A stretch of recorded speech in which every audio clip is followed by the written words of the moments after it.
ఇక రోజులాగే ఈ రోజు ఉభయ తెలుగు రాష్ట్రాలలోని జిల్లాల నుండి సేకరించిన వార్తలను ఇప్పుడు స్పీడ్ న్యూస్ లో చూద్దాం. మంచిర్యాల జిల్లా నెండెల మండలం నందులపల్లి గ్రామానికి చెందిన ఇందూరి రాజకుమార్ అనే రైతు తన సమస్యను పరిష్కరించాలంటూ నీళ్ల ట్యాంకు ఎక్కి నిరసనకు దిగాడు. తన సమస్యను ఎన్నిసార్లు అధికారుల దృష్టికి తీసుకువెళ్లినా పట్టించుకోవడం లేదని, అధికారుల మీద విరక్తి చెంది తనకు న్యాయం జరగదేమోననే ఉద్దేశంతో రడగంబాల బస్తీలోని వాటర్ ట్యాంకు ఎక్కి నిరసన వ్యక్తం చేశాడు.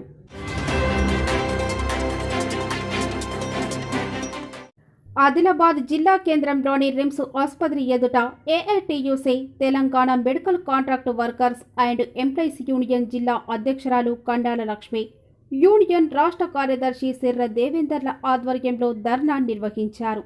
రిమ్స్లో పనిచేస్తున్న కాంట్రాక్టు అవుట్సోర్సింగ్ కార్మికులకు సమాన పనికి సమాన వేతనం చెల్లించాలని సర్కార్ను సుప్రీంకోర్టు ఆదేశించినా సర్కార్ పట్టించుకోవడం లేదని ఆవేదన వ్యక్తం చేశారు.